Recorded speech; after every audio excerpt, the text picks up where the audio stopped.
Hey YouTube, how you doing? Kevin here. I just put the tank on, put the fuel line on with the petcock, and there she is. Side cover came in, it's easy painted and mounted. I fixed the what do you call it, the starter. The starter was stripped out. Put the they put an American bolt. Shut that off for a minute. They put an American bolt into a Japanese thread metric. All the teeth are wiped right out of the inside of the starter. This thing is now scrap metal. So I put one on from that 100 I had that I pulled a lot of stuff off of, and she seems to be up and going. So that's pretty cool. I need to just put the stuff on there just to the clutch. So she's got a little bit of way to go. Find a screw for the top part up there, but other than that, she's not in bad shape. I mean, for the most part, she's in pretty good shape. Needs a tire in the back. Tire stripped, stripped out. Wore the thread right off there. So someone had some fun with this thing, but she's not in bad shape for the most part.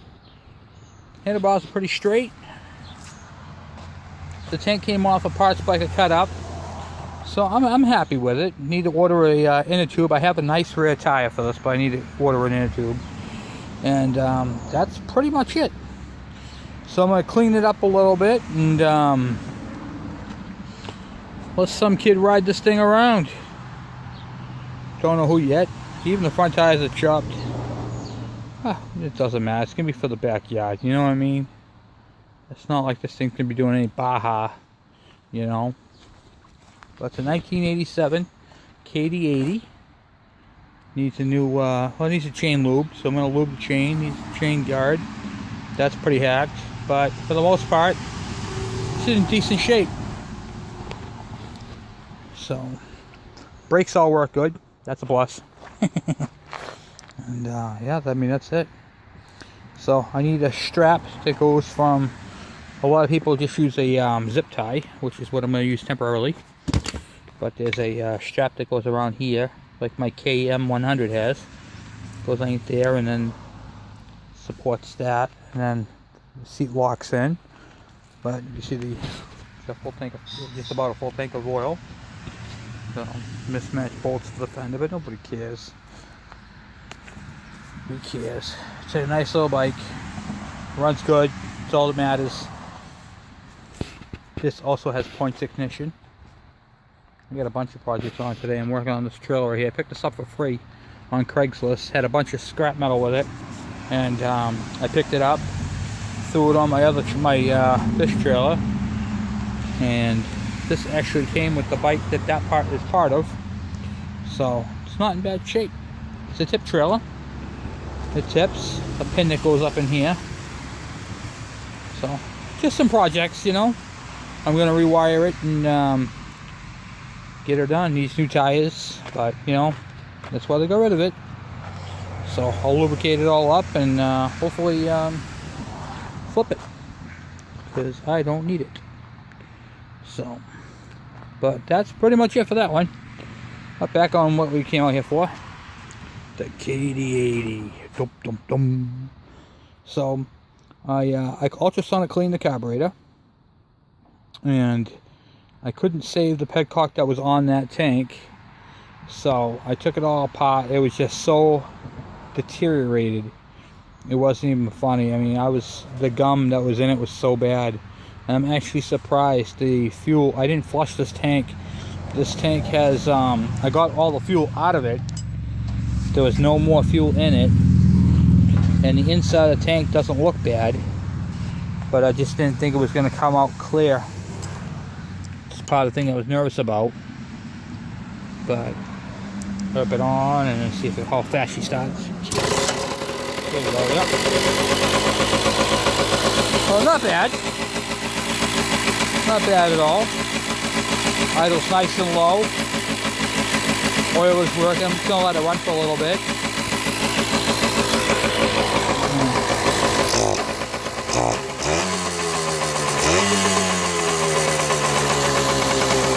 Yeah, I can set it off. I'm going to do some other work to it. So I'm going to put the seat back on, clean it up, put a strap over there until my new strap comes in, and then go from there. So anyway, hope you guys like it. There's probably going to be a few more videos on this bike. For right now, this is where I'm at with this one. This bike is a, what do you call it there, 79cc. It's a Kawasaki 80. And I wanted to show you, a lot of people been asking, how can you tell what the motor is if you can't find it on the bike? Well, if you look at the bottom of the jug, right there, a Kawasaki 80 is actually a 79cc. Do you see it? Not 179, 79. And the Kawasaki 100s will actually say 99 cc's. And that's located on the right side of the jug if you're sitting on the bike. And it's located at the base where it mounts up. And I'll show you something real quick. This is the cylinder off of a Kawasaki KD80 that I'm actually sending out to be bored out to make it an actual 100. I don't know if you can see it or not. Let's see if I can blow it up. Right in there, 99cc. So when they say boring out a cylinder, let me close this down here a little bit. This is your cylinder right here. The piston travels up and down it. When you increase this diameter, that is your bore. Right there's your bore. You're boring out that hole. You're making that bigger. You're going to put a bigger piston in. So I see a lot of people talking crap and they say, "Oh, I put a 125 piston in a 100." No, you didn't. You can't bore these out that big. Okay. You can. I'm going to bore this one 20 thousandths oversize, and that is going to bring me up to 100 cc's from factory. Okay. There's a lot of talk. There's some saying, "Oh no. If you go 10 over, it's going to bring you up to 100 cc's. Well, that's not quite true. It's actually like 10.2 would bring you up to 100 cc's. Basically what they do is they fill up the cylinder. If you fill it up with liquid, up to 100 cc's is what they give you. But these have been filled up to 99 cc's with the piston all the way to the bottom, all the way to the combustion chamber. And I want to get this up to 100, so it's actually 100. This ain't going on this bike. This is going on my KE100.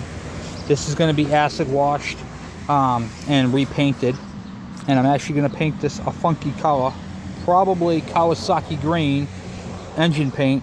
And the reason for that is because I bored it. And I'll take my Dremel tool and I will take off where it says 99 cc's. I'll grind that right off there, so that will be flat.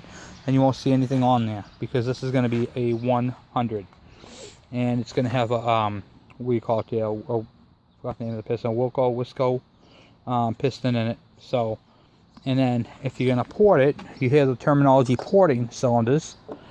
Okay, this is your port right here for your exhaust port. Basically, you're going to make that smooth. Right now, it's rough. It's all carbon and rough. We're going to make that a little bigger and open it up. The intake you really can't do nothing with because, well, you have a lot of intake bolts. You have 2 on this side, 2 on that side, and 1 in the back. Okay, so the intake actually has a lot of real estate inside there. I don't know if you can see it or not, but there's a lot of real estate for a lot of ports coming through. So when I get this back, it's going to be smooth, but it's going to have a crosshatch pattern in there, and that's going to help it seal.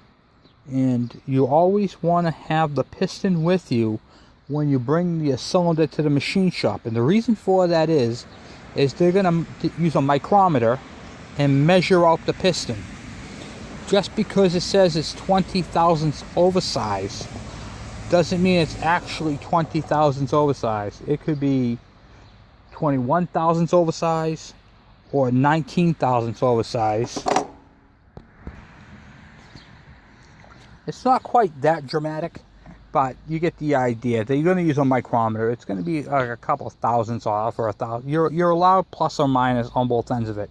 But the bottom line is you should always bring your piston with you when you bring your cylinder to a machine shop so they can match the piston to the bore, and then it's also going to affect your ring gap. So the best thing you can do whenever you're dealing with a motorcycle is give the machinist the most information you can give them.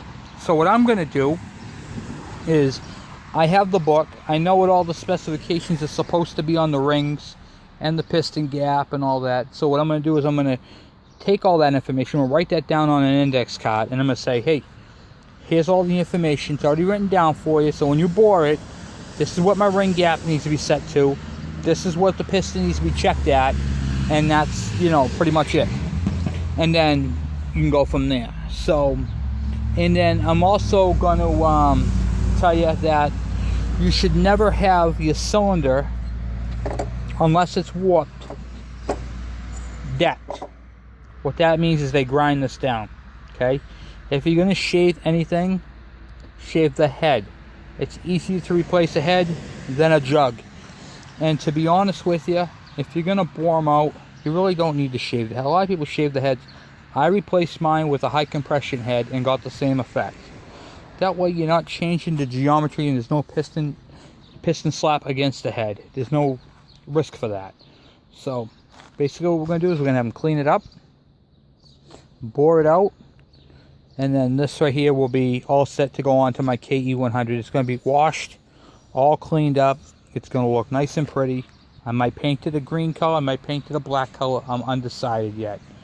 But regardless of the fact, it's going to be done. So there's that for that. And to have it bored out, it was 86 bucks. So that's a small price to pay, and it was like another like 90 bucks for the piston. So you're looking at about 200 bucks round trip, do it all, get it done, and have a nice day. These bikes right here, you can also do the same thing too. This is an 80cc. This bike right here, you can actually buy a whole cylinder for, and put a KD100 cylinder on there and piston, because the stroke is the same. Now the stroke, you probably wonder what stroke is. Let me tell you what stroke is. Stroke, you may hear that terminology. Let me see if I have a dead piston around here, so I'm going to put it right back. Okay, I got a piston from another motor. This piston is a dead piston. This is burnt up. It's just junk. Well, anyway, stroke is how far the piston travels down. It's measured from the top of the piston to the top of the cylinder. This is a 100 piston as well, but it didn't come out of the cylinder. You can see right here, perfect point in case. That's a 100 cylinder with a 100 piston, and you can see how it's tight. Won't quite fit in there. So the specifications are different. Okay, it's a 100 piston from an early 100, and that is a cylinder from a KE100. So this is from a 100, and that is from a KE100, and the piston's a little big. Now on your piston, how can you tell if you have an oversized piston in your bike? Well, on the top of your piston, it'll be stamped into it, it'll be grooved, it'll be engraved into it. Like when I get mine, I'm going to show you guys, it'll say 0.020 on it. And then some of them have an arrow.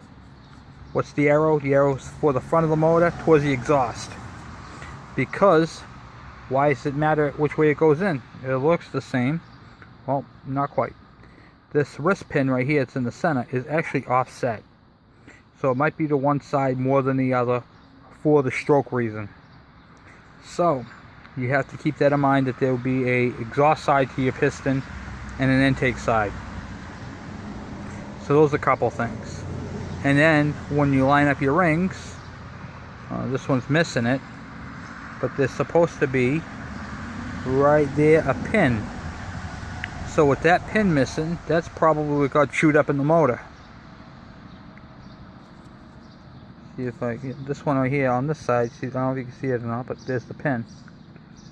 So just a couple of things. And if you're going to do a top end, always replace your wrist pin bearing. Okay, a lot of people don't replace that, and that right there was actually your problem, is that bearing. Inspect your connecting rod, make sure it's nice and smooth. I'm going to be doing a whole video on the top end on the KE100. I did one on the MX80, and I'm going to be doing one on the KE100 when I go to take my bike apart and do mine up. So, but those are a few things to look for, and you know, just really basically what it comes down to is when you're taking it apart, mark everything, use your camera, take pictures of how it came apart. These things are so easy to do, but you can mess them up. So keep that in mind. And if you have any questions on the top end on your KD80, your KE100, your KM100, your KD100, any of these Kawasaki bikes, by all means, send me a message. I get right back to you, and I can answer pretty much any question you're going to have on the top end on these bikes. I've done a bunch of them. They all came out great. I know what to look for, and I know what you should be looking for.